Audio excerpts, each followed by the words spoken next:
Dining on class warfare in the menu. And what better way to explore the fractious relationship between the privileged and the common than through the service industry itself? And, just right off the bat, there will be major spoilers here for the menu, so if you want to go into that movie blind, I consider you pause here and come back after you've watched it. Some of the most magical moments in cinema come when you're least expecting it. And honestly, that's my favorite way to approach these films. I'd seen the trailer for Mark Mylod's The Menu in front of every single film the last few months, but at no point did any excitement bubble further in my mind. It didn't look bad, no. Instead, it looked exceedingly exquisite. But with so many other titles releasing as we wrap the end of the year, I thought to myself, do I really need to see it immediately or even in a theater? And if I had known then that Mylod's film was so much more than what the trailer let on, it would have been first on my list to see. That's to say that The Menu is one of this year's finest pictures, and among my personal favorites of the last few years. Seth Reiss and Will Tracy's script meticulously fillets an ideological cut of meat straight from the table of lower middle-class America. But rather than serve the meal to the viewer in dramatic fashion, it's dressed with both wit and a dash of sharp levity. I need to know if you're with us or with them, Chef Slowick, played by the magnificent Ray Fiennes, pleads to Anya Taylor-Joy's Margot. Just recently, I began to update the aesthetic of my apartment with the bathroom and set out on Black Friday to scavenge the best deals on towels, wall art, and decor. At checkout, I'd find myself carefully setting the items to easily be scanned on the counter rather than simply tossing them. Not many people seemed to care much, nor was I seeking any attention, but eventually, a cashier abruptly stopped scanning the items. She gazed onward, while I continued to flip the items toward the register tag first, before finally saying, quote, "No one has done this yet, or thanked me." She went on to say that she expected people to be nicer over the Thanksgiving weekend, but it was quite the opposite from her experience. It was roughly 9 p.m. by the time I had gotten to the checkout aisle, which means she had gone the whole day without a single act of kindness. And how is anyone supposed to tolerate working in service of others if this is the case? The truth is that I, too, have felt the misery of servicing the customer in nearly all of the industries I've worked in. And now, before I proceed to explain how any of this is relevant to the menu, it would be fair to identify the irony in the point I'm trying to make. We are at a pinnacle of dissent among the working class here in America. A recent Gallup poll found that 71% of Americans approve of labor unions, the highest it's been in decades. Young constituents have found a common enemy in corporate America and the status quo, many of whom despise the norms associated with being middle class. The lies spewing from our crumbling institutions convinced an entire generation that to be successful, one needed higher education with no consideration of the economic burden. It's costly to live, yeah, but it's even more expensive to live with a degree, the supposed key to becoming, quote-unquote, one of them. Yet this pursuit to achieve a traditional life remains steady, even for those who criticize the normative behavior.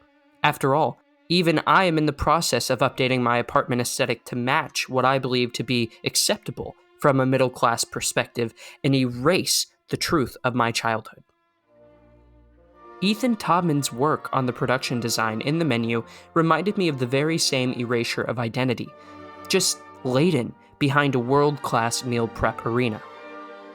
Taubman says, quote, "I wanted the kitchen to feel ecclesiastical. I wanted him," meaning Chef Slowick, "to feel like he was preaching from a pulpit."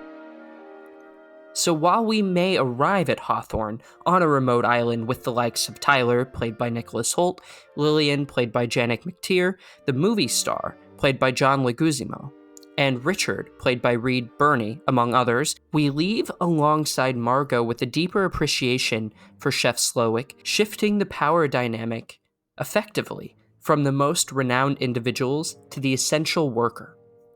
A deconstruction of an entire class ideology, made possible only by the technical ingenious of the crew and enthralling performances from Ray Fiennes and Anya Taylor-Joy.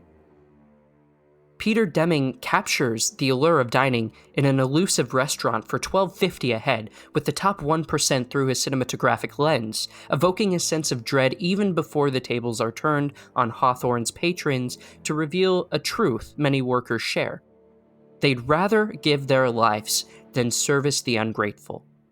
You might think that this means they don't enjoy what they do, but it's quite the opposite, actually. And Marco is able to escape just by asking Chef Slowik for a true American cheeseburger after investigating his quarters to find he, at one point, loved the simplicity of cooking. After all, it's what his entire career was founded on. Chef Slowik's menu, exquisitely designed by Todman and real-life chef Dominique Crenn, yearns for simplicity and playfulness, adjectives that are not often accompanied with Michelin star meals. Whether it's a breadless bread platter, laser-engraved tortillas, or a real-life s'more, the team behind the menu continuously raised the bar in production design, but the art design and set decoration from Lindsay Moran and Gretchen Garuzzo complete the finished look with an eloquent glaze, paving the way for the vital transition between a ravishing retreat for the privileged and their worst nightmare. Hawthorne's chic interior allures its victims with the utmost basic desire for class and cultural relevance, in which only the lower working class would utterly despise. Margot's uncomfortability in this environment leads to few fantastic gags with Tyler and Chef Slowik, where she inevitably exposes her truth about whose side she really belongs to. My theater was horrified and shocked all at once during numerous sequences, and it made for one of the best viewing experiences of the year.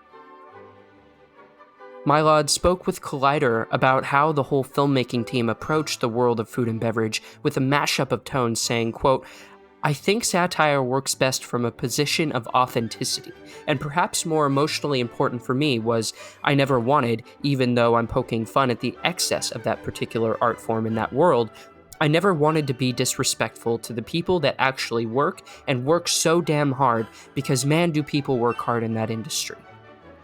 And we often discuss intention with filmmaking because it's important, and it appears that the intent was to respect those who tirelessly provide care for and service others. And it's achieved by sculpting a thrilling, deconstructive satire via the eyes of the working class. While we all try and avoid becoming the extreme of our discontent, both like and unlike Chef Slowik, it's important to understand that even success might be enough to rectify the years of torment, as shown in the menu. So what? You have a degree. You got the job. You're considered one of the greatest chefs in modernity at one of the most prestigious restaurants in the world. Can you stomach the blatant disrespect from the people who wield the power? The menu suggests that it doesn't need to be tolerated, albeit without the roasting of an entire restaurant of patrons into human s'mores. So, with all that, I do recommend that you go out and see the menu, as it's one of the best movie theater experiences I've had in quite some time, and there's so much more to discuss about the class warfare that is occurring in the menu, not all that we could cover, but I really do want to have this conversation with you all, so please leave a like and comment on the video to let me know your thoughts.